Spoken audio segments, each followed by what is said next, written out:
Amén, amén. Continuamos con la paracha de este Shabbat. Bendiciones de nuevo. Shabbat Shalom para todos. Qué alegría estarnos gozando con el Eterno en todo momento. Amén, aleluya. Sean muy bendecidos, familia. Les amamos mucho.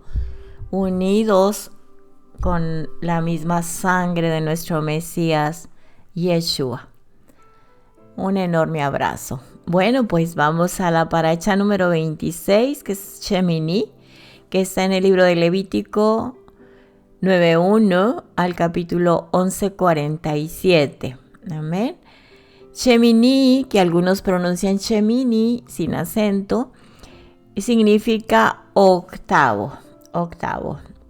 ¿Sí? Octavo, Shemini, octavo. Gracias, Padre, por bendecirnos en esta hora y siempre en el nombre de Yeshua. Este es su día, este es el día que usted hizo para usted. Nos gozamos y nos alegramos en él. Amén, mis amados. Ya hemos estado orando, así es que vamos a continuar.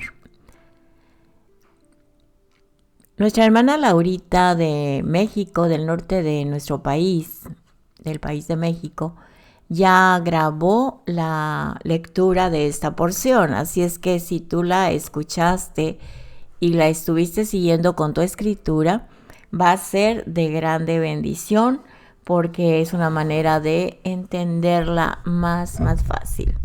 Amén. Bueno, pues vamos entonces, qué alegría, los amo, unidos en su mismo amor. Amén. Perfecto.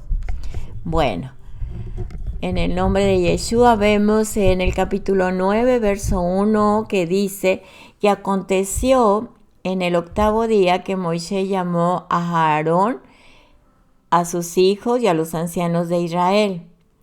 El octavo día que sigue a un periodo de 7 días. El octavo día es un día especial en las Escrituras.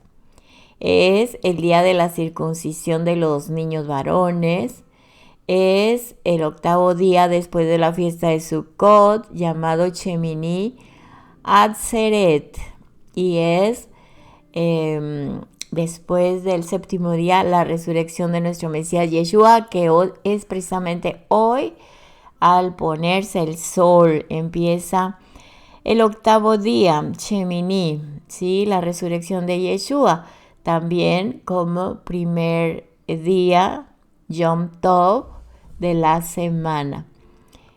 Entonces, como un día, también Shemini, un día representa 1000 años, el octavo día simboliza el octavo milenio después de la creación de Adán y Java, el hombre. Y es también cuando serán introducidos los nuevos cielos y la nueva tierra, y el reino del Eterno será entregado por el Mesías, nuestro Mesías Yeshua, a nuestro Padre Yud-Hei Vav-Hei. 9:2. Y dijo a Aarón: toma un becerro para la ofrenda por el pecado y un carnero para la ofrenda de la ascensión, sin defecto, y ofrécelos delante de Hashem. En este texto ahora le toca a Aarón sacrificar por primera vez en su vida como sacerdote, como Cohen, en hebreo Cohen, sacerdote Hagadol, Cohen Hagadol, sumo sacerdote, o sea, la autoridad con excelencia del sacerdocio que le fue otorgado por nuestro Padre Yud-Hei Vav-Hei a Aarón por medio de Moisés. Muy bien. Entonces, le toca a Aarón sacrificar por primera vez. Y lo primero que tenía que sacrificar era un becerro para la ofrenda por el pecado.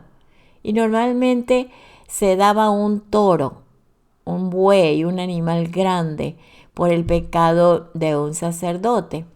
Pero aquí Aarón tendrá que ofrecer un becerro. ¿sí? Entonces Moisés dice el verso 6, y Moisés dijo, esto es lo que Hashem ha mandado que hagas, para que la gloria de Hashem venga a nosotros. Y estos son los pasos que hay que seguir para que la gloria del Eterno venga sobre nosotros. A nosotros nos dice que esto es lo que Hashem ha mandado. ¿Qué nos ha mandado? El estudio de la Torah, que todos estudiemos su palabra, su Torah. Que hagamos. ¿Que hagamos qué? Que llevamos a práctica lo que estudiamos, lo que aprendemos, o sea, a la obediencia de la Torah con motivos correctos. Y también lo tercero para todo su pueblo es que la gloria del Eterno venga a nosotros, ¿sí? Eso es el propósito del Eterno, el resultado de estudio de la Torah, obediencia a la Torah, y viene la bendición sobre su pueblo, su presencia, su gloria. Verso 7. Entonces Moisés dijo a Aarón, acércate al altar y presenta tu ofrenda por el pecado y tu ofrenda de ascensión, para que hagas expiación por ti mismo y por el pueblo. Luego presenta la ofrenda por el pueblo, para que puedas hacer expiación por ellos, tal como Hashem ha ordenado. Por segunda vez Moisés le dice a Aarón que presente su ofrenda. Esto nos hace pensar que tal vez Aarón no se atrevía a acercarse al altar, ¿verdad? Igual que nos pasa a todos en un principio, que no sabemos cómo acercarnos al Eterno. Y aquí, en este texto, Moisés le está animando de nuevo para que tome su lugar como Cohen, como llamado por el Eterno, y haga su trabajo.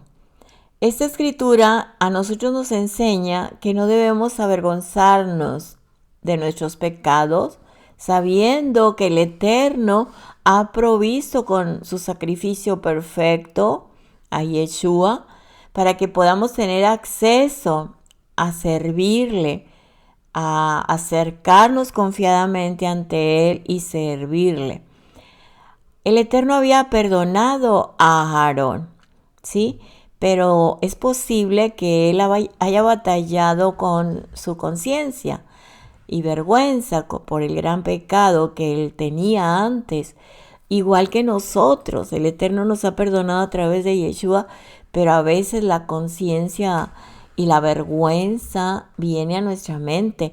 Por eso cuando oramos debemos pedirle al Padre que nos quite toda esa carga mental, ¿sí? Tanto que nos acusamos nosotros mismos o estamos todavía recordando a quienes nos acusaron o nos dañaron. Tenemos que acercarnos al Padre y que la sangre de Yeshua nos lave nuestra conciencia de las obras muertas del pecado. Entonces, esta escritura resalta la gran misericordia del Eterno al permitir a un gran pecador que ocupe el puesto más alto de la nación. Y Aarón es un ejemplo del amor sobrenatural, del perdón para Aarón de parte del Eterno. Su amor cubre los pecados, multitud de pecados, dice una traducción, pero en Yeshua todos los pecados son perdonados, siempre y cuando nosotros estemos en el estudio de la Torah, obedezcamos la Torah, ¿sí? Y busquemos siempre la presencia del Eterno. Ahora, si nos hemos arrepentido de todos nuestros pecados, ¿sí? Tal vez para nuestra manera o nuestra conciencia algunos hayan sido muy graves ante los ojos del Eterno, pero nos hemos arrepentido y los hemos confesado pidiendo perdón, y puesto que tenemos confianza, como dice la Escritura, en la misericordia del Eterno, debemos No nada más podemos estar seguros, sino debemos estar seguros de que Él ya nos perdonó. Porque así lo dice en 1 Juan 1:9, que si confesamos nuestros pecados, Él es fiel y justo para perdonar nuestros pecados y para limpiarnos de toda maldad. Y hay mucha escritura que lo avala. Está esta de Jeremías 31, verso 34b, la segunda parte b. Perdonaré su maldad y no recordaré más su pecado. Yo recuerdo que cuando era religiosa me decían mucho, cada vez que el enemigo te recuerde tus pecados, tu pasado, tú recuérdale su futuro, que está condenado, pero es muy agotador eso. Mejor pedirle al Eterno que nos libre de las obras muertas del pecado, que nos renueve, que quite toda acusación y carga mental. Y ese es en el proceso de los pasos, los 10 pasos más importantes para la liberación de un creyente.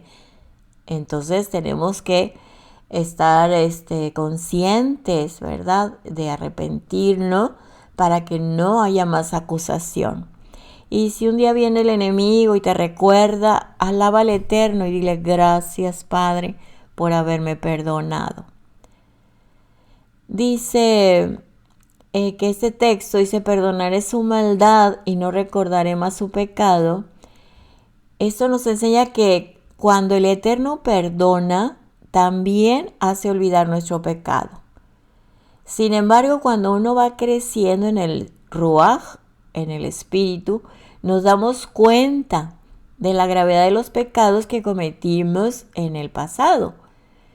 Entonces tomamos conciencia, el Ruach HaKodesh nos da conciencia, como la oración que subí hace unos minutos, nos da conciencia de el precio que tuvo que pagar Yeshua para hacernos libres, para perdonarnos.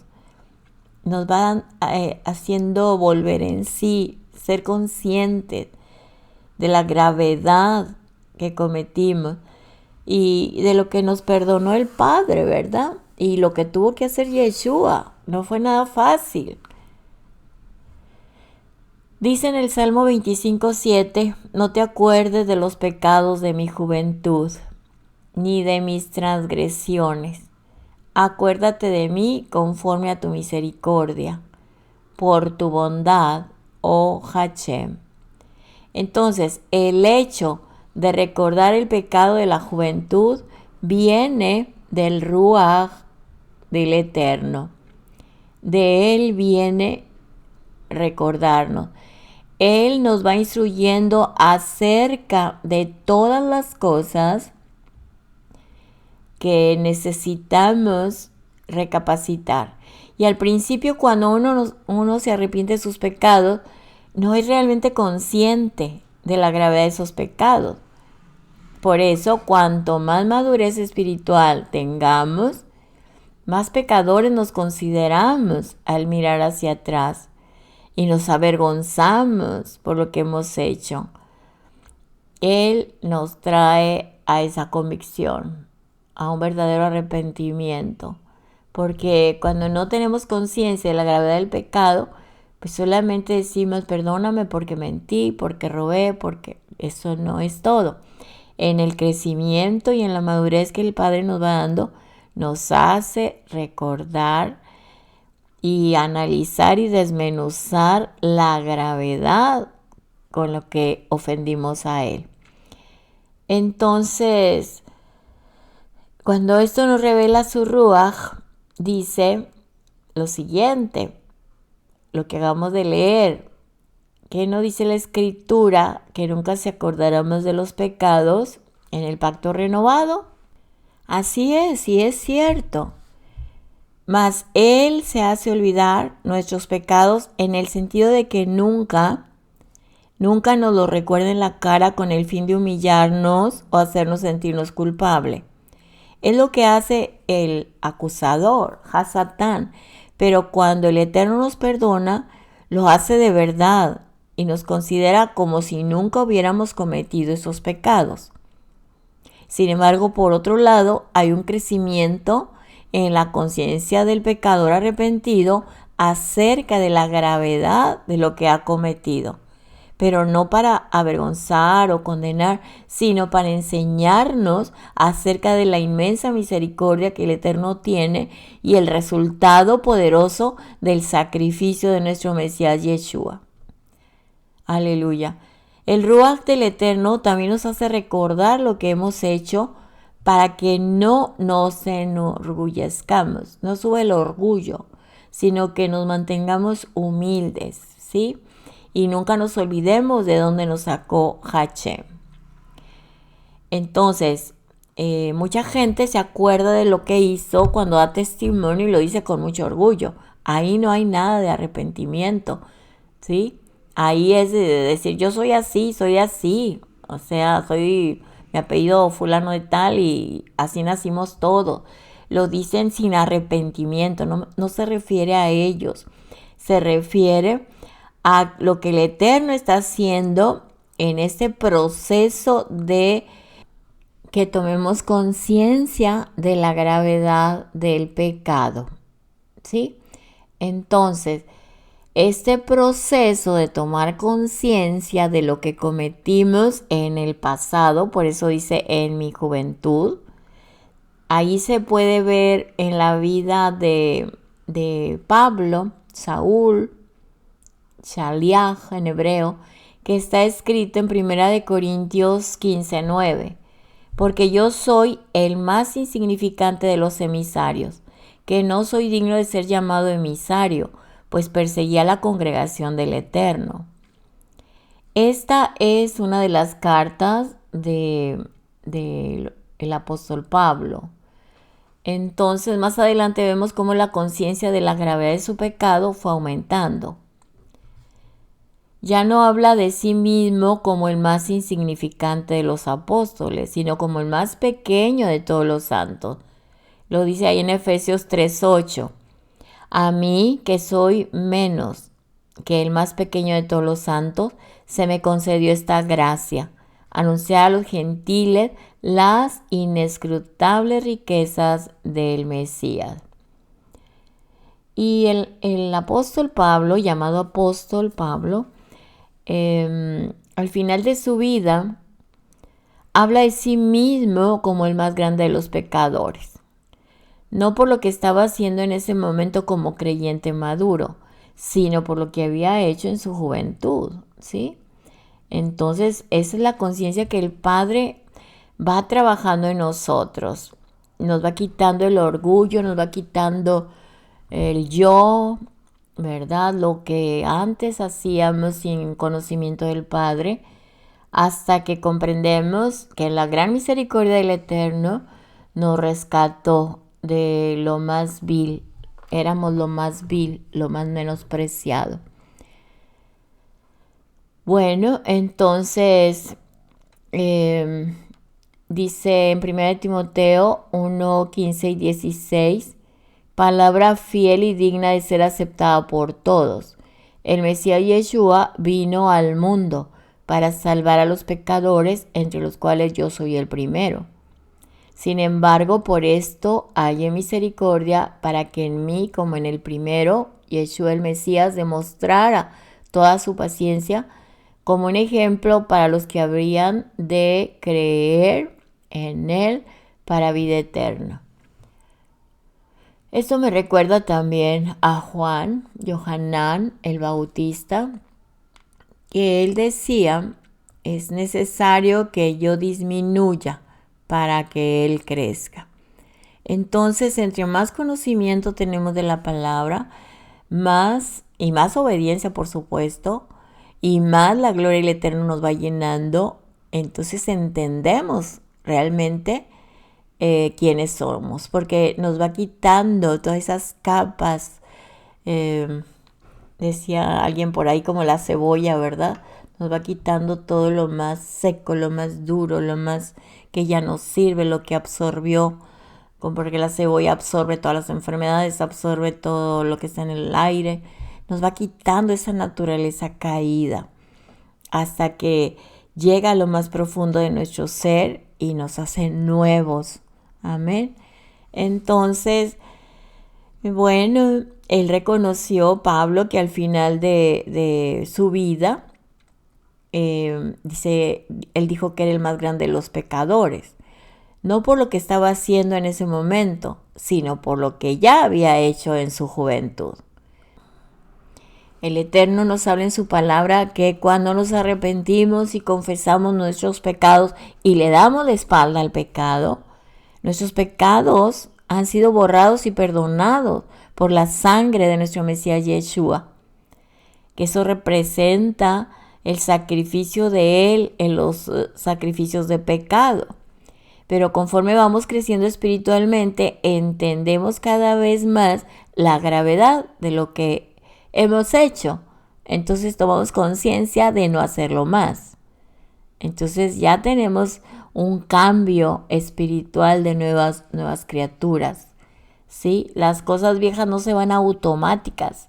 No, es un proceso de el estudio de la palabra, la obediencia a la palabra, la presencia del Eterno en nuestras vidas. Y ya si decíamos, tengo tantos dones, tengo profecía, tengo interpretación, tengo etcétera, etcétera, va disminuyendo todo a reconocer que sin Él no somos nada, que Él se glorifique en nuestras vidas en todo. Entonces, como vamos creciendo, vamos entendiendo lo que realmente habíamos hecho, la gravedad. Y ya cuando le entendemos esa gravedad de pecado que nos separaba del Padre, empieza a crecer porque nace en nosotros y da crecimiento a través de su Ruach HaKodesh, una gratitud hacia el Padre. Que esto produce una alabanza eterna al Padre, nuestro Padre Yud-Hei Vav-Hei, por la obra que hizo de salvarnos mediante su Hijo, nuestro Mesías Yeshua, y que de esta manera nos alcanzó. Amén. En el capítulo 9:22 dice que Aarón alzó sus manos hacia el pueblo y lo bendijo. Y después de ofrecer la ofrenda por el pecado, la ofrenda de ascensión y las ofrendas de paz, descendió. En este texto vemos que Aarón bendijo al pueblo, que en hebreo es Birkat Kaonim. Esta voz se encuentra en Números, capítulo 6, 24 al 26. Que el Eterno Hashem te bendiga y te guarde. Que Hashem haga resplandecer su rostro sobre ti, tenga de ti misericordia. El Eterno Hashem alce su rostro sobre ti y te dé paz. Amén. Entonces, en el capítulo 9, verso 23, dice que Moshe y Aarón entraron en la tienda de reunión. Y cuando salieron y bendijeron al pueblo, la gloria de Hashem apareció a todo el pueblo. Hashem había prometido mostrar su gloria en ese día. Pero a pesar de que Aarón había cumplido todo lo que le tocaba hacer y luego bendecía al pueblo, no vino la gloria de Hashem. En ese momento pudo haber dudado del perdón de Hashem y si realmente había cumplido con lo establecido en cuanto a cada sacrificio. También podía haber dudado si realmente valía para el puesto de gran sacerdote sobre la nación de Israel. Porque la gloria no se mostró cuando Aarón había hecho todo, sino solo cuando Moshe y Aarón juntos bendijeron al pueblo. Bueno, los estudiosos dicen que entraron en el tabernáculo para que Moshe le enseñara cómo quemar el incienso. Y también que entraron en el tabernáculo para suplicar juntos que Hashem enviara su Shekinah, su presencia manifestada. Mas la gloria de Hashem vino solo cuando los dos hermanos se unieron para bendecir al pueblo, juntos. Primero habían estudiado la Torá, luego habían obedecido la Torá, habían ofrecido los sacrificios por mandato del Eterno, pero todavía no había aparecido la Shejinah, la gloria de Hashem. Entonces esto nos enseña que lo único que puede traer la gloria de Hashem sobre nosotros es la unidad de los hermanos, como dice el Salmo 23. Aquí está la relación que hay entre la unidad y la unción sacerdotal, ¿sí? Inematov.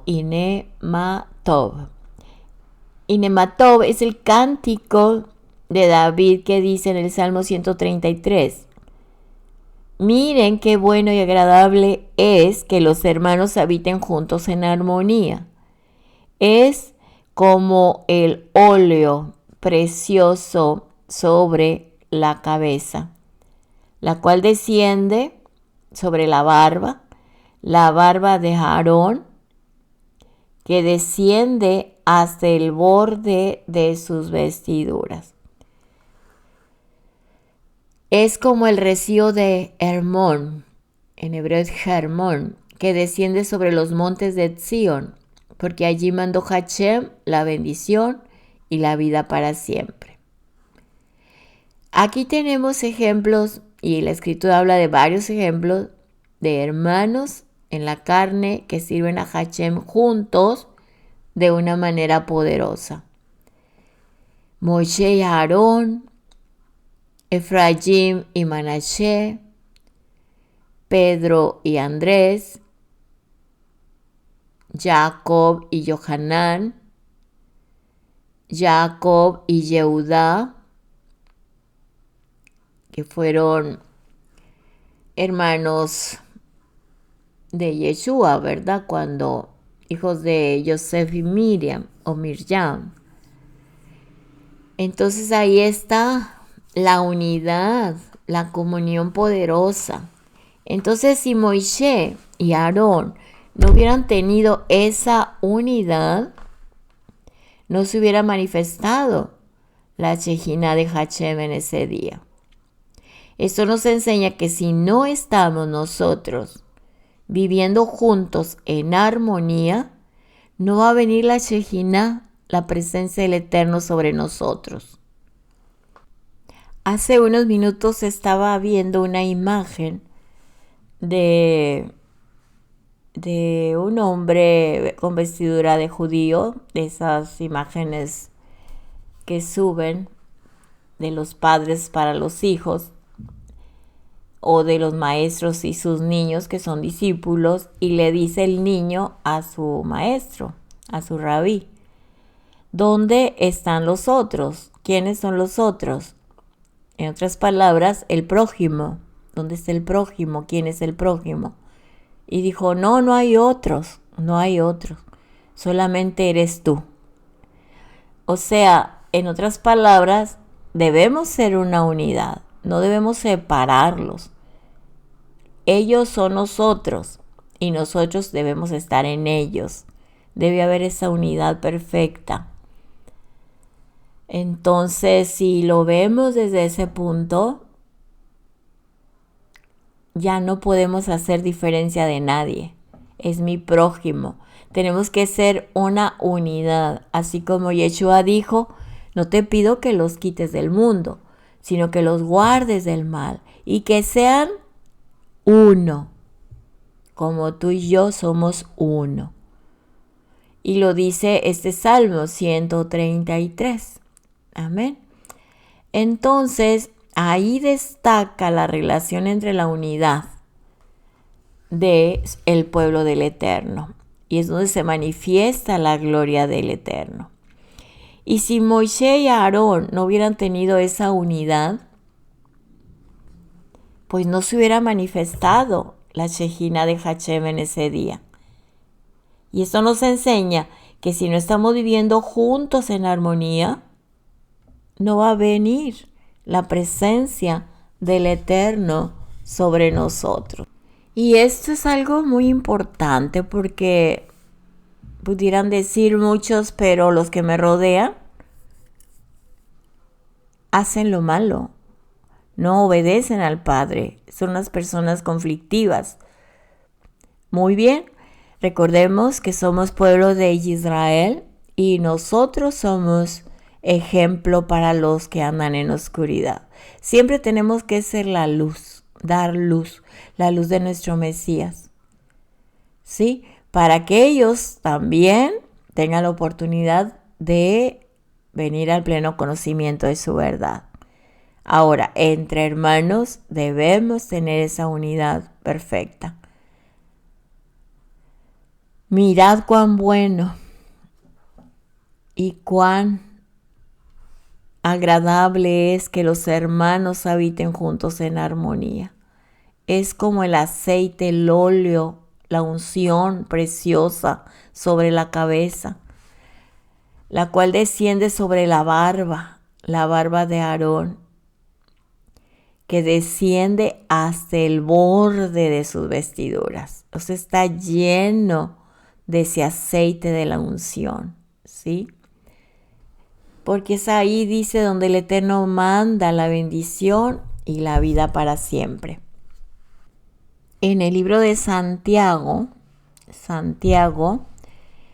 capítulo 4, verso 1, dice: ¿qué ha causado todas las disputas y las peleas entre ustedes? ¿No será por sus deseos que batallan dentro de ustedes? Y si lo leemos con otra versión, dice: ¿de dónde vienen las guerras y los conflictos entre ustedes? ¿No vienen de sus pasiones que combaten en sus miembros? Entonces, esta escritura de Santiago 4:1 nos da la clave para entender la causa de las guerras y los conflictos entre los hermanos. Son las pasiones, son los deseos que batallan dentro de las personas, son las pasiones que combaten en sus miembros. Las pasiones egoístas son las que causan las disensiones entre los hermanos. En 1 Corintios 3:3 dice: porque todavía son carnales, pues habiendo celos y contiendas entre ustedes, ¿no son carnales y andan como hombres? Entonces vemos que los celos y las contiendas son producidos por la carne. El pecado en la carne.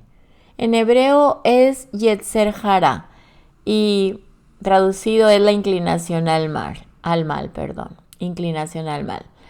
Pero eso se oye todavía un poquito más bonito. ¿Por qué no le llamamos por su nombre? El pecado que habita dentro del hombre. Entonces, la solución para este tipo de conflictos por el pecado es andar en el Espíritu, es alimentar el Espíritu para que el fruto del Espíritu pueda dominar sobre los deseos malos de la carne. En 1 Corintios 13, versos 4 al 7 dice: el amor es paciente, es bondadoso, no tiene envidia, no es jactancioso, no es arrogante, no se porta indecorosamente, no busca lo suyo, no se irrita, no toma en cuenta el mal recibido, no se regocija de la injusticia, sino que se alegra con la verdad. Todo lo sufre, todo lo cree, todo lo espera, todo lo soporta. Amén. En el capítulo 9:24 dice: y salió fuego de la presencia de Hachem y consumió la ofrenda de ascensión y los pedazos de grasa sobre el altar. Al verlo, todo el pueblo aclamaron y cayeron sobre sus rostros. La gloria de Hachem se manifestó como un fuego consumidor. Él mostró con esto que estaba agradado con el sacrificio de Aarón. Entonces aquí aprendemos que el corazón de Aarón estaba entregado al Eterno, porque él no recibe los sacrificios de los impíos, como dice Proverbios 15:8 y como lo que acabamos de leer, los miembros de la carne, las disputas, las peleas, los deseos, las pasiones que batallan dentro de la persona o que operan dentro de la persona. Pero al Eterno, ¿verdad?, le agrada lo que hizo Aarón, lo que dice el Salmo 133. Y en Proverbios 15:8 dice, el sacrificio de los impíos, de los pecadores, de los tibios, es abominación a Hachem, mas la oración de los rectos es su deleite. Y en Proverbios 21:27 dice, el sacrificio de los impíos es abominación, cuanto más trayéndolo con mala intención. En Eclesiastés 5:1, guarda tus pasos cuando vas a la casa de Dios y acércate a escuchar, en vez de ofrecer el sacrificio de necios, porque estos no saben que hacen el mal. O sea que todos los impíos, como éramos nosotros, nos acerquemos a escuchar, que no seamos ignorantes de la palabra, porque los ignorantes no saben que están haciendo el mal y les viene algo peor. Por eso nosotros ya estamos escuchando.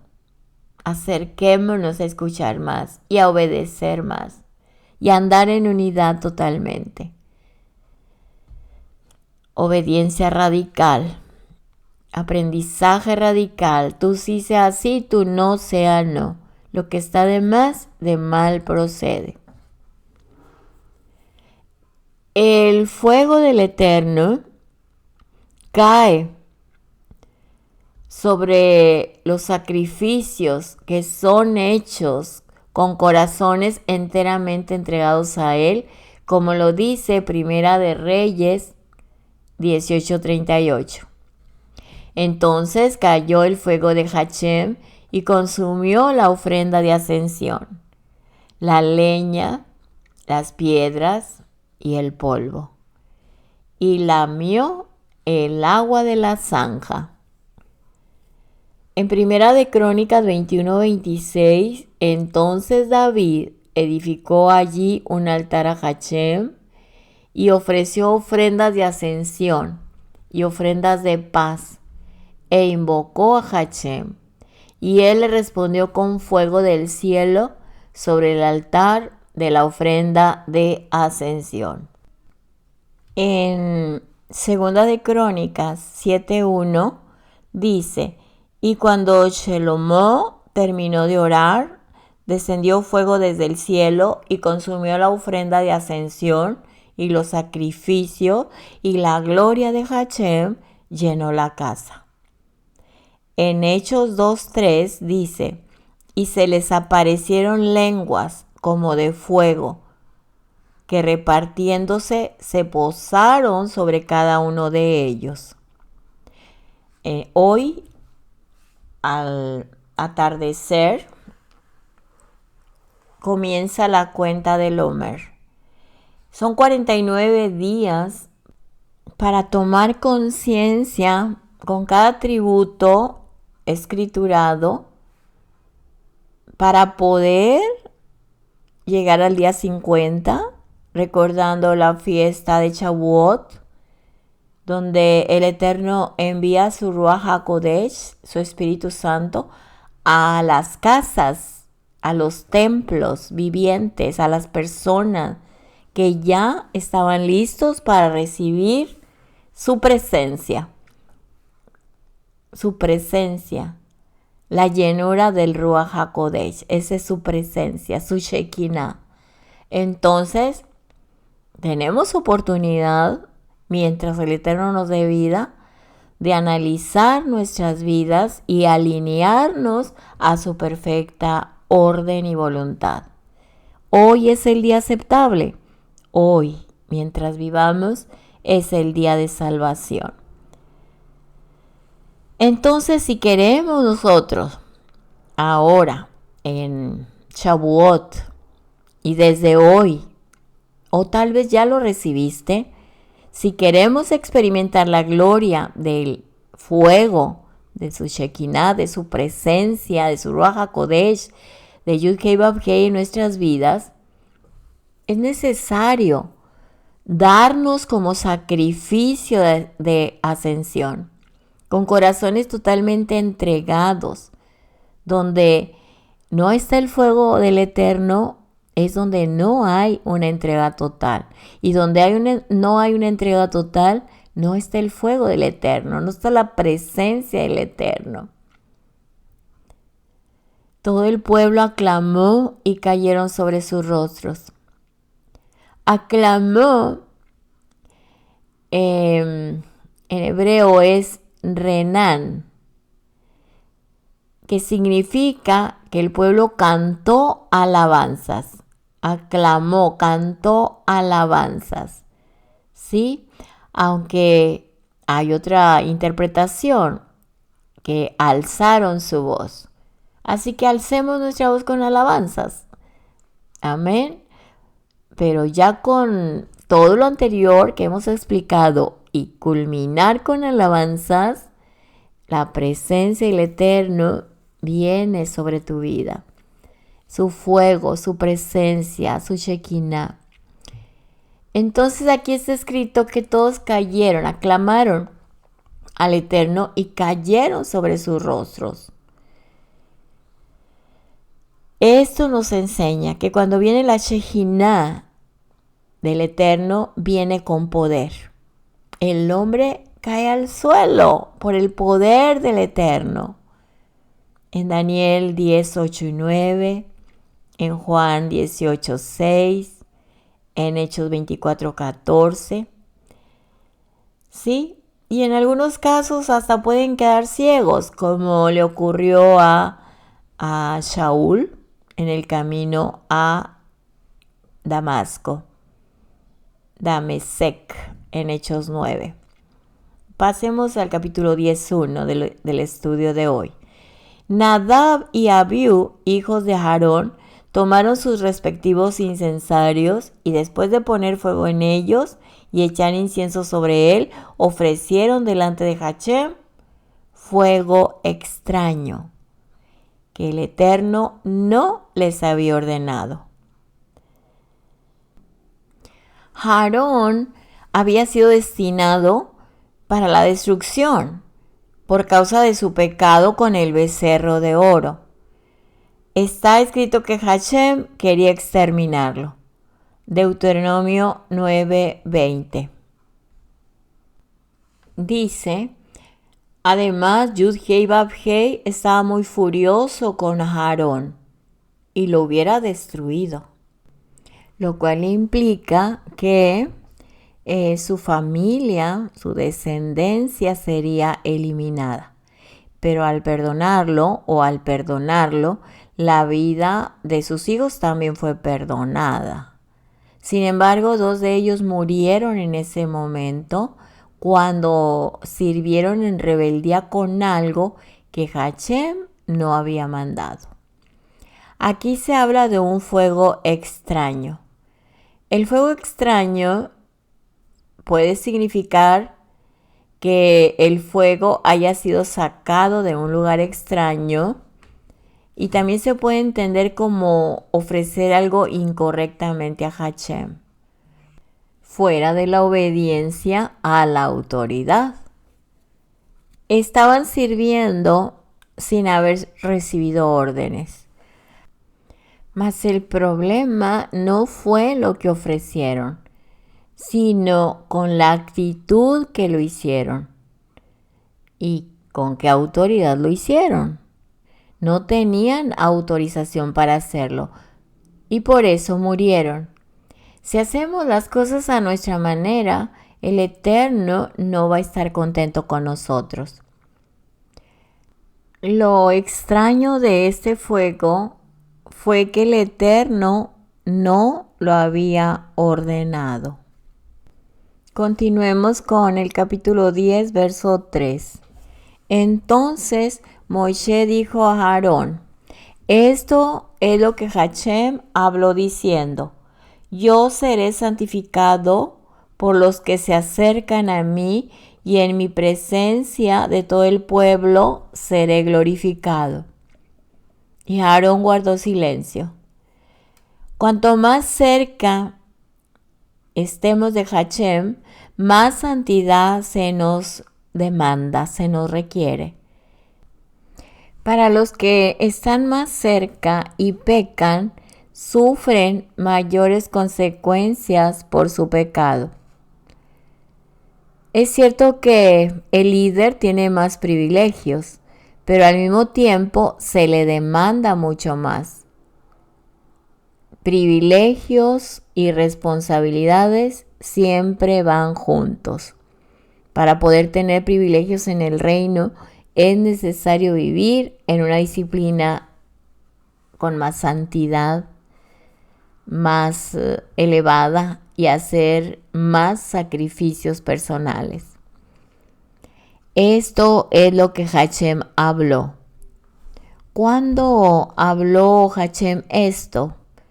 Parece que lo que está escrito o lo que está diciendo Moisés es una cita parafraseada y sintetizada de Éxodo 29, 43 y 44, que dice: y me encontraré allí con los hijos de Israel, y el lugar será santificado por mi gloria. Santificaré la tienda de reunión y el altar, y también santificaré a Aarón y a sus hijos para que me sirvan como sacerdotes. Sin santidad no hay gloria. La gloria sin santidad mata. El mismo fuego que se encuentra en 9:24 operó en el capítulo 10:2. Los que son llamados para que el pueblo pueda recibir la presencia divina, la Shejinah, tienen que hacer las cosas con muchísimo cuidado. Amén, así es.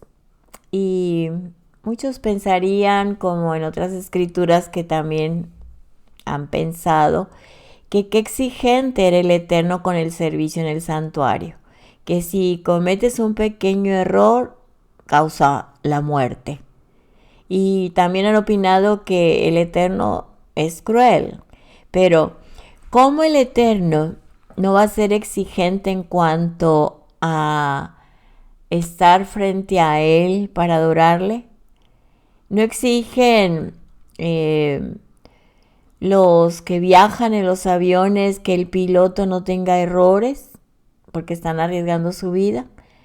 También los pacientes exigen que el cirujano sea muy cuidadoso porque arriesga su vida, y más si es el cerebro, son los ojos, etc. Ahora, si exigimos perfección del hombre para la preservación de la vida humana, no debemos exigir perfección en los que se acercan delante de Hashem a favor del pueblo. ¿Y por qué?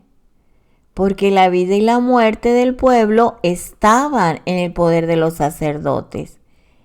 Si no hacían un servicio perfecto, Hashem no podía perdonar al pueblo por sus pecados. Además, si el Eterno es el primero y el más importante de nuestras vidas, ¿cómo no vamos a presentar delante de Él adoración perfecta que se ha preparado con mucho cuidado y máxima entrega? Ahora, en el reino del Eterno no se ve bien la mediocridad y la pereza en la preparación. El amor al Eterno se manifiesta en nuestra solicitud en hacer las cosas de máxima excelencia delante de Él. Los que no toman estas cosas en serio muestran que el Eterno no tiene importancia en sus vidas. ¿Qué hay en nuestras vidas y en las comunidades que pueden ser consideradas como fuego extraño? El fuego representa la inspiración. Puede que la inspiración detrás de lo que se ofrece al Eterno venga de una fuente impura. ¿O de dónde sacamos la inspiración para lo que hacemos delante de Hashem? ¿Qué fuente hay detrás de la ofrenda que presentamos? Hay una doble fuente de inspiración para el canto a Hashem en el Mesías, como está escrito en Efesios 5, 18 al 20. Dice, y no se embriaguen con vino, en lo cual hay disolución, sino sean llenos del Ruach HaKodesh, hablando entre vosotros con salmos, con himnos, con cantos espirituales, cantando y alabando con su corazón al Eterno, dando siempre gracias por todo. En el nombre de nuestro Señor Yeshua, el Mesías, a Dios el Padre. Aquí está, aquí podemos ver cómo podemos ofrecer el fuego al Eterno que sea agradable. Amén. Lo repito, Efesios 5, 18 al 20. Y en Colosenses 3, 16 dice que la palabra de Yeshua, el Mesías, habite en abundancia en ustedes, con toda sabiduría, enseñándonos y amonestándonos unos a otros, con salmos, con himnos, con canciones espirituales, cantando al Eterno con acción de gracias en sus corazones.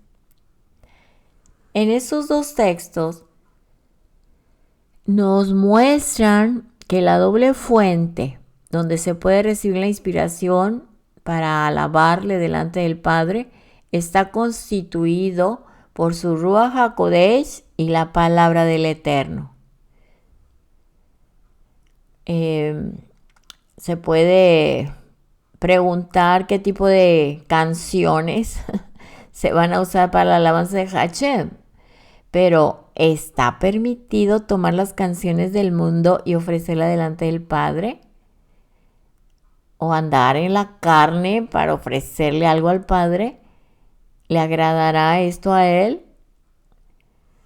Entonces, para contestar estas preguntas, tenemos que preguntarnos nosotros mismos de dónde viene la inspiración. ¿Del espíritu del mundo o del cielo? ¿De hombres impuros o del Ruach HaKodesh y de la palabra del Mesías? Entonces, ¿hay deseos de ser famosos? ¿Producen deseos sexuales? ¿Hay ira, rebeldía y griterías detrás? Eso lo rechaza el Eterno. Ese es un fuego extraño. Entonces, la fuente detrás de la música popular en el mundo es maligna. Es maligna. Yo seré santificado por los que se acercan a mí. La santidad tiene que ver con la cercanía. Cuanto más subas de nivel en santidad, más cerca de Hashem podrás estar. El camino de santidad está en las alturas. Allí no pueden subir las fieras, como está escrito en Isaías 35, 8 y 9. Allí habrá una calzada, un camino, y será llamado camino de santidad. El inmundo no transitará por él, sino que será para el que ande en ese camino. Los necios no vagarán por él. Allí no habrá león, ni subirá por él la bestia feroz. Estos no se hallarán allí, sino que por él andarán los redimidos, por un camino llamado el camino de la santidad. Entonces, un apartado, un sadik, un santo en español, no puede ser alcanzado por los demonios. Todo lo contrario, los demonios huyen de una persona santa. Los demonios no aguantan a tal persona. Por eso yo he repetido mucho que no necesitan liberación los que andan en obediencia y en santidad. Porque los demonios no pueden habitar en la luz. Huyen de la luz. Huyen de la persona que anda en santidad. No soportan, se alejan. Así es que si te has preguntado, si andas en santidad y te has preguntado, ¿por qué tanto rechazo? Porque no aguantan los espíritus que dominan o viven en esas personas. Te rechazan, te hacen a un lado. Pero es por la gloria del Eterno en tu vida, por su luz en tu vida. Resplandece en medio de las tinieblas y el enemigo se tiene que hacer para atrás. ¿Sí? Entonces, esto es para los hijos del Eterno. Los hijos del Eterno no son alcanzados, ni siquiera tocados, ni siquiera alcanzados, menos tocados por los demonios, porque huyen. En Lucas 4:34, a Yeshua le dijeron, ¿qué tenemos que ver contigo, Yeshua de Nazaret? ¿Has venido a destruirnos? Yo sé quién eres, el Santo de Dios. Esos demonios, que eran legiones de demonios, tuvo temor de la santidad de Yeshua. Él no habla del poder de Yeshua, sino de su santidad. La santidad es lo que más molesta a los malos espíritus. Ellos ofrecen poder sin santidad. Pero ese poder que ofrecen los demonios y Hasatán es un poder de autodestrucción. Destruye a las personas. Destruye su vida. Van a la condenación eterna. Y en Ezequiel 28:18 lo vemos. Por la multitud de tus iniquidades, por la injusticia de tu comercio, profanaste tus santuarios. Y yo he sacado fuego de en medio de ti que te ha consumido. Eso es lo que produce el poder del enemigo, el fuego que consume. Lo que el Eterno dice, yo he sacado de en medio de ti fuego que te ha consumido. Y lo he reducido a ceniza sobre la tierra a los ojos de todos los que te miran. Hay un tipo de poder sobrenatural que opera fuera de la santidad. Pero no hay santidad sin poder sobrenatural. El poder sin santidad quema al hombre para su destrucción. Pero el poder de la santidad elimina el poder del mal, tanto dentro de nosotros como a través de nosotros.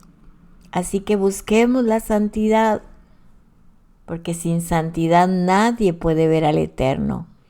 Busquemos esa santidad, atesorémosla y entonces estaremos en condición para poder usar el poder del Eterno correctamente. El libro de Vayikra es un libro de santidad. El siervo de Hashem que ha sido puesto como líder tiene que tener un nivel de santidad superior al resto del pueblo. Dice la escritura, y Aarón guardó silencio. Si uno va a ofrecer los sacrificios, no puede estar triste o melancólico. En tal caso, los sacrificios serán descalificados.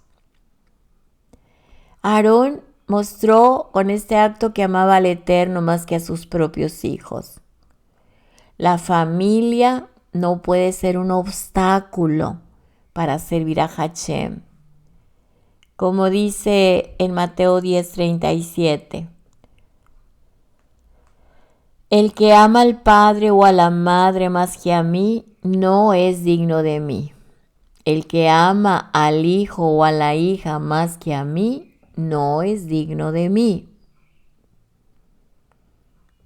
Veamos ahora en nuestro estudio, capítulo 10, verso 4. Llamó también Moisés a Misael y a Elzafán, hijos de Uziel, tío de Aarón, y les dijo: acérquense, lleven a sus parientes de delante del santuario fuera del campamento. Un sacerdote, un Cohen, tiene el permiso para hacerse impuro por medio de 7 parientes más cercanos: padre, madre, esposa, hermanos, hermanas, hijos e hijas. En este caso, estaban llevando a cabo el servicio de instalación y en el ministerio sacerdotal, y no estaba permitido tocar a un muerto, porque el servicio hubiera sido inválido. Por esta razón fueron llamados los primos de los fallecidos. Luego, verso 6, Moisés dijo a Aarón y a sus hijos Eleazar e Itamar: no descubrirá su cabeza ni rasguen sus vestidos, para que no mueran, y para que el Eterno no desate todo su enojo contra toda la congregación. Pero vuestros hermanos, toda la casa de Israel, se lamentarán por el incendio que Hashem ha traído. La palabra hebrea que ha sido traducida como descubrirás o descubráis es tifraú, que viene de la raíz para, que significa exponer, descubrir. En Números 5:18, importunar, distraer. En Éxodo 5:4. Y sin embargo, en ese texto ha sido entendido como no dejar crecer el cabello, al igual que en Levítico 13:45. Y en Números 6:5 y Ezequiel 44:20 se encuentra la palabra pera, que viene de la misma raíz y significa cabello o guedeja. Este es uno de los 613 mandamientos. Los sacerdotes no pueden dejarse crecer el cabello más de 30 días porque es señal de estar de luto. Y lo acabamos de ver en 10:6, que dice: no descubra su cabeza ni rasguen sus vestidos. Aquí habla de que no pueden dejarse crecer el cabello más de 30 días, porque es señal de luto. El cortarse el cabello es señal de alegría y gozo. Entonces, un sacerdote no puede tener la imagen de un enlutado. Leamos capítulo 17.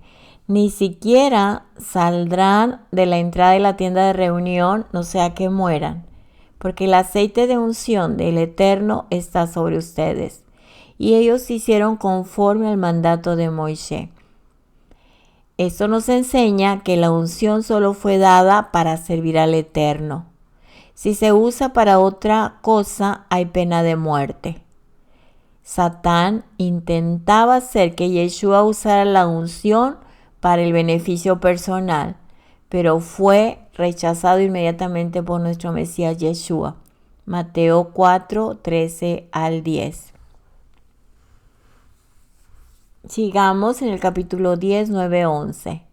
No beberás vino embriagante, ni tú ni tus hijos contigo cuando entren en la tienda de reunión, para que no mueran. Este es un estatuto perpetuo por todas sus generaciones, y para que hagan distinción entre lo santo y lo profano, entre lo inmundo y lo limpio, y para que enseñen a los hijos de Israel todos los estatutos que Hashem les ha dicho por medio de Moisés. El uso del alcohol está prohibido en el ministerio sacerdotal. La embriaguez produce principalmente 3 cosas a corto plazo: mareo, excesiva confianza en sí mismo y disminución de la actividad mental. La razón de esta prohibición es que el alcohol disminuye la capacidad intelectual para poder discernir entre una cosa y otra. El que bebe alcohol no tiene una mente clara para poder enseñar Torah al pueblo. Como dice Efesios 5:18. Y no se embriaguen con vino en el cual o en lo cual hay disolución, sino sean llenos del Espíritu Santo. El efecto de la embriaguez es contrario al efecto de la llenura del Ruach HaKodesh. En lugar de disminuir la capacidad intelectual, el Ruach HaKodesh la aumenta sobrenaturalmente, considerablemente. Bueno, entonces vamos a ver en el capítulo 10, 12 al 15. Sin embargo, dice: el pecho de la ofrenda mecida y la pierna de la ofrenda podrán comerlos en el lugar limpio, tú y tus hijos y tus hijas contigo, porque han sido dadas como la porción tuya y la de tus hijos de los sacrificios de las ofrendas de paz de los hijos de Israel. Las hijas de los sacerdotes, de los Kohanim, pueden comer ciertas ofrendas en un lugar limpio, lo cual indica que no solamente se pueden comer en el atrio del tabernáculo, sino fuera del atrio. 10:16. Moisés preguntó con diligencia por el macho cabrío de la ofrenda por el pecado.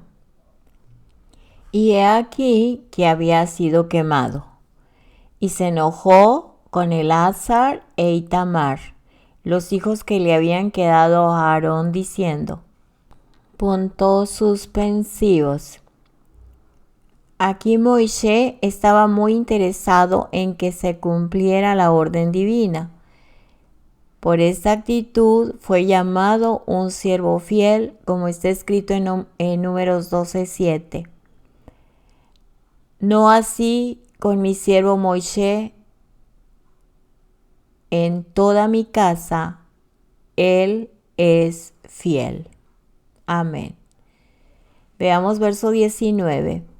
Pero Aarón le dijo a Moisés: mira, hoy mismo han presentado ellos una ofrenda por el pecado y su ofrenda de ascensión delante de Hashem. Ya que esto me ha sucedido, si yo hubiera comido hoy la ofrenda por el pecado, ¿hubiera sido grato a los ojos de Hashem? Solo el Cohen Gadol, gran sacerdote, sumo sacerdote, puede comer sacrificios en estado de luto. En hebreo, onen, sin profanarlos.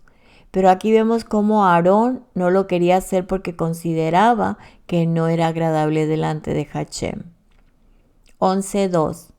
Hablen a los hijos de Israel y díganles: estos son los animales que pueden comer de entre todos los animales que hay sobre la tierra. En este capítulo 11 define cuáles son los animales puros e impuros para los hijos de Israel. Los hijos de Israel hemos sido apartados de los demás pueblos para ser diferentes. Así que estas leyes son obligatorias para los judíos y también para nosotros que somos pueblo de Israel en el pacto renovado por medio de nuestro Mesías Yeshua. Aleluya. y cada uno que viene a ser Israel. Los que han sido escogidos en nuestro Mesías Yeshua de entre todas las naciones, hacemos muy bien en tomar en consideración estos mandamientos porque son mandamientos del Eterno. Y lo que comemos, lo puro, haciendo a un lado lo impuro, esto hace la gran diferencia entre los hijos de Israel y los demás pueblos. El Eterno considera sumamente importante lo que comemos. Siempre, desde el principio, Él se ha interesado en la comida del hombre. El primer mandamiento que fue dado al hombre tenía que ver con la comida. ¿Por qué? Porque el pecado entró al mundo o en el mundo por medio de una comida prohibida. Y si Hashem considera que es importante lo que el hombre come, también debería de ser importante para el hombre. Es el Eterno quien establece lo que es importante y lo que no es tan importante o no es importante. Hace la gran diferencia para el hombre. Y las escrituras nos enseñan que la comida es muy importante. ¿Por qué? Porque la comida tiene mucho que ver con la santidad y con el pecado, la obediencia y la desobediencia. Entonces, aquellos mandamientos que tratan sobre animales que son puros o impuros, comestibles o no, son considerados hukim.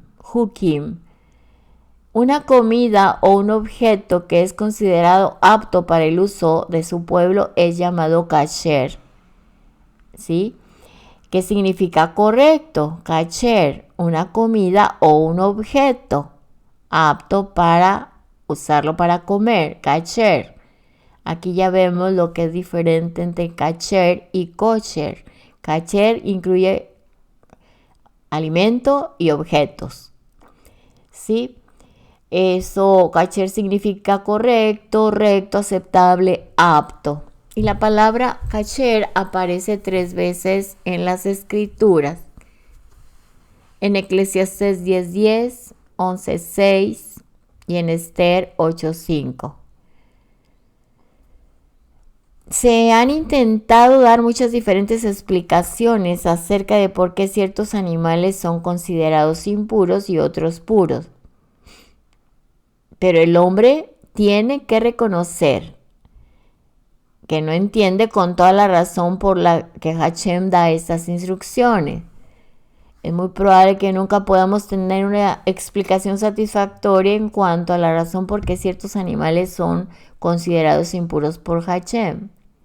La razón por la que debemos considerar estos animales como impuros es porque la Torah nos dice que son impuros. Y si luego queremos profundizar más allá de lo escrito, siempre corremos el riesgo de equivocarnos en nuestra evaluación. Y la ciencia, la medicina, ellos mismos prohíben los alimentos cuando una persona ya está sumamente enferma. Entonces no saquemos nuestras deducciones. Él dice no y no es no. Entonces podemos tomar estos mandamientos como principio. Podemos decir que nuestra obediencia a estos mandamientos no tiene que ver en primer lugar con higiene, ni con respeto a la naturaleza, ni con nuestra identificación con ciertos animales, ni con peligros de intoxicación, ni con efectos secundarios en el cuerpo humano. Eso tiene que ver con nuestra relación con Hashem. Él dijo que no y él sabe la consecuencia que va a traer la desobediencia al comer alimentos impuros. Por el hecho de que él haya dicho algo, nosotros obedecemos. Es cierto que la obediencia a los mandamientos nos trae larga vida y salud a nuestros cuerpos. Y es cierto que varios animales impuros son dañinos y contienen elementos peligrosos para el hombre. Es cierto que la naturaleza del animal está en la sangre y si se come algo de sangre, lo cual es inevitable a la hora de comer carne, es probable que la naturaleza del animal afecte el carácter de lo que comemos. Pero todas estas cosas son secundarias y la Torá no se está enfocando en esto. La Torá dice que el que deja de comer ciertos alimentos que por él han sido declarados impuros, se vuelve santo, apartado y consagrado. Y estas reglas tienen que ver en primer lugar con la santidad. Y la santidad tiene mucho que ver con la comida. Ahora, la obediencia a estos mandamientos también traen sanidad. Y como un extra, la sanidad es el resultado de esta obediencia. Hay salud y prosperidad en todo. Pero el propósito principal de estos mandamientos no es la salud del hombre, sino es su santidad. Amén. Y en este capítulo vemos que los animales están clasificados en grupos generales. Levítico 11:46. Animales que caminan sobre la tierra, capítulo 11, 2 al 8. Animales que hay en las aguas, capítulo 11, 9 al 12. Aves y otros animales que vuelan, capítulo 11, del 13 al 23. Y animales que se arrastran sobre la tierra, capítulo 11, 29 al 43. Así es, amén. Veamos el texto 3, 11:3. De entre los animales, todo lo que tiene pezuña dividida, formando así cascos hendidos, y rumia, comeréis. Estas son las dos características que nos da la Torá para poder diferenciar un animal terrestre kasher y otro que no es kasher. Luego va describiendo 4 animales que tienen ciertos signos de ser kasher, pero no lo son. O sea, debe tener pezuña dividida y debe rumiar, ¿sí? Si no, no se deben de comer. Y los animales que son kasher tienen que ser preparados de una manera correcta para que sigan siendo aptos para el consumo después de haberlos degollado. La Torá oral. Ellos han establecido normas estrictas para los judíos para no violar los mandamientos de la Torá en cuanto al kashrut. Un animal no puede haber sido matado de manera violenta para ser kasher. Hay que matarlo de manera que salga toda la sangre posible. Un animal enfermo no es apto tampoco para comer. Antes que comer un animal limpio hay que eliminar 3 cosas: el nervio ciático, la grasa y la sangre. La sangre es eliminada mediante la sal. Primero se lava la carne en agua, luego se sumerge en agua fría durante media hora, después se echa sal medio gruesa por los 2 lados y se colocan los trozos sobre una reja de manera que la sangre vaya cayendo abajo. Esto no se puede hacer en la misma cocina, sino que tiene que ser un lugar aparte. Y después de 1 hora, más o menos, se enjuaga en un recipiente con agua, cambiando el agua 3 veces. También puede ser lavada bajo agua para ser cocinada según al gusto. Amén. También puede ser lavada bajo el agua corriente. Pero si uno desea desalarla, debe estar un tiempo sumergido en agua. Si se asa la carne sobre fuego, no hace falta kasherizarla mediante la sal. El mismo fuego hace que expulse los restos de sangre que quedan en la carne. El hígado no se puede salar, tiene que ser asado sobre fuego para que sea kasher. Y hay muchos más detalles sobre en cuanto a lo que es kashrut, pero vamos a verlo más adelante. Dice el 4, sin embargo, de los que rumian o tienen pezuña dividida, no comerán estos, el camello, porque rumia, pero no tiene pezuña dividida, será inmundo para ustedes. Amén. Ni beber la leche tampoco. La palabra que ha sido traducida como inmundo es tamei, que significa impuro, contaminado, profano. Y lo contrario a tamé es tahor, limpio, puro, sincero. Y tenemos que tener en cuenta que en las escrituras podemos encontrar 3 tipos de impurezas. La impureza higiénica, la impureza ritual y la impureza moral. Amén. Si no diferenciamos entre estos 3, no vamos a entender de qué está hablándose en cada caso. Muy bien. Así que pueden terminar la lectura de este capítulo 26. Amén, que ya lo leyó Laurita también. Veamos el verso 36. Solamente un manantial y un hoyo de acumulación de agua permanecerá limpio, pero lo que toque sus cadáveres quedará impuro. En este texto está la base para entender el sistema de una mikveh, o sea, una acumulación de aguas purificadoras, donde se hace el baño de purificación. Este texto dice que este sistema con una fuente y un hoyo de acumulación de agua es lo único que permanecerá limpio. No importa lo que entre en ella. De ahí se deduce que todo lo que entre en esa agua se purifica. Y si la mikveh no tiene suficiente agua, todo cuerpo que entre en el agua es considerado como eliminado.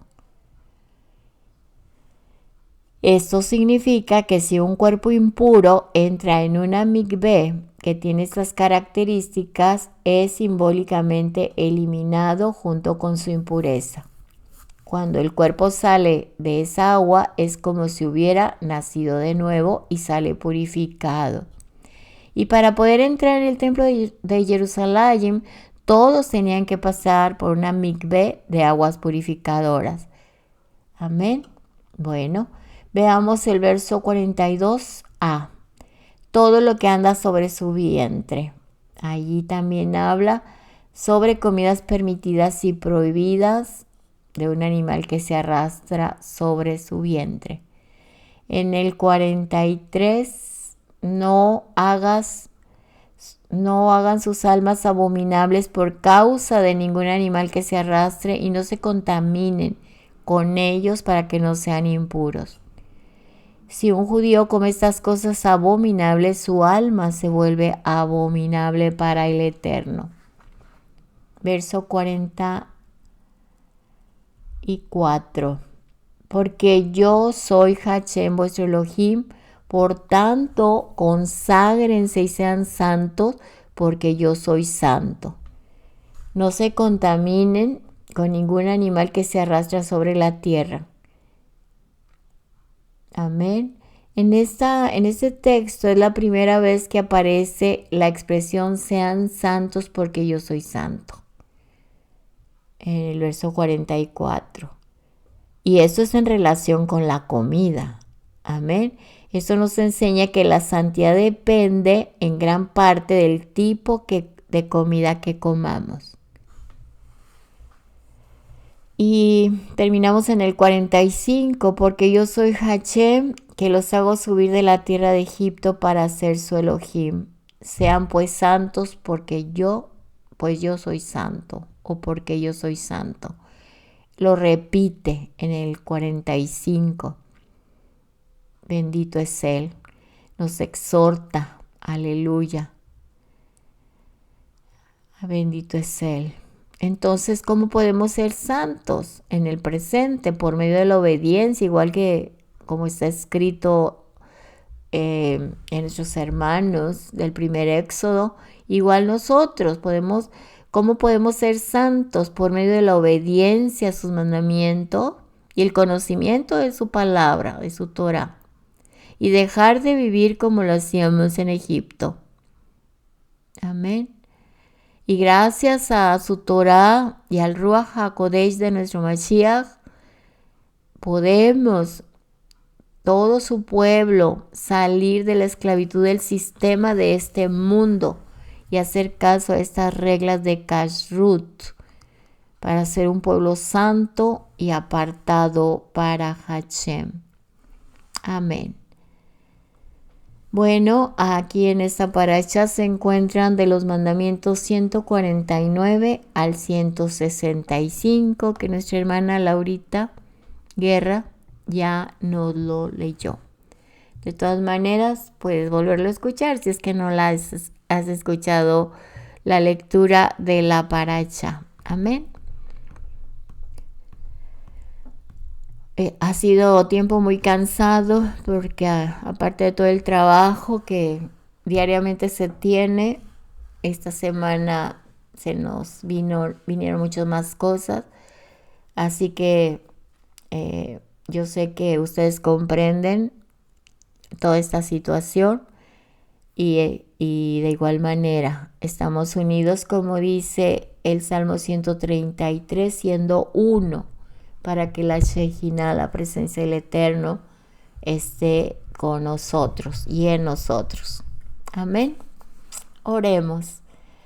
Nos cubrimos la cabeza. Bendito es usted, Adonai, soberano Rey del universo, que nos ha bendecido con sus mandamientos y nos ha dado la Torah, una Torah de vida, de instrucción. Bendito es usted, Adonai, soberano Rey del universo, que nos instruye con su Torah. Beshem Yeshua HaMashiach. Amén y amén y amén. Bendito es nuestro Padre. Amados, pues hoy en la tarde entra la fiesta de Habikurim y el primer día del conteo del Omer. Si ustedes escuchan que otras comunidades ya están en el tercer o cuarto día de la cuenta del Omer, recordemos que el conteo empieza después del Shabbat semanal. Amén. Así es que hoy es el Shabbat semanal. Hoy empezamos con la lectura, la oración de la cuenta del Omer. Les llegará oportunamente si están muy al pendiente. Que denle ahí, como dicen todos, denle un doble clic a la campanita y pónganle ahí que les lleguen todas las notificaciones para estarnos preparando para Shavuot. Así es, hoy es Shabbat, no se trabaja ni se cocina, pero a partir de esta noche ya puedes preparar comida o hacer actividades. Sí se puede trabajar en este primer día, Habikurim, Yom Tov de la semana. Que el Eterno les bendiga, mis amados, grandemente. Y estamos aquí adelante, aleluya, en su obra. Les voy a recordar cuando es Shabbat alto, que no se trabaja. Es el séptimo día, el miércoles 11 de abril al caer la noche, hasta el 12 de abril al caer la noche. Es un Shabbat alto. Amén. Bendito es el Eterno. Bueno, pues hasta aquí nos quedamos. Que el Eterno nos bendiga grandemente. Shabbat Shalom y felices fiestas de Habikurim. Seguimos con la fiesta de panes sin levadura. No consumimos levadura, solamente matzá. Amén. Y continuamos estos 7 días. Aleluya, bendito es el Eterno. Gracias, Padre. Creo que no se me pasa nada. Estoy pensando, pero creo ya lo mencioné. Bueno, cualquier duda pueden escribir en comentarios y con gusto les respondemos. Shabbat Shalom y feliz fiesta de Habikurim hoy al atardecer, y que el Eterno nos guíe a todos en su bendición perfecta para el conteo del Omer y estar preparados para Shavuot. Un abrazo enorme, que Adonai nos bendiga y nos guarde. Les amo mucho. Shalom, Shabbat Shalom y felices fiestas. Hasta la próxima.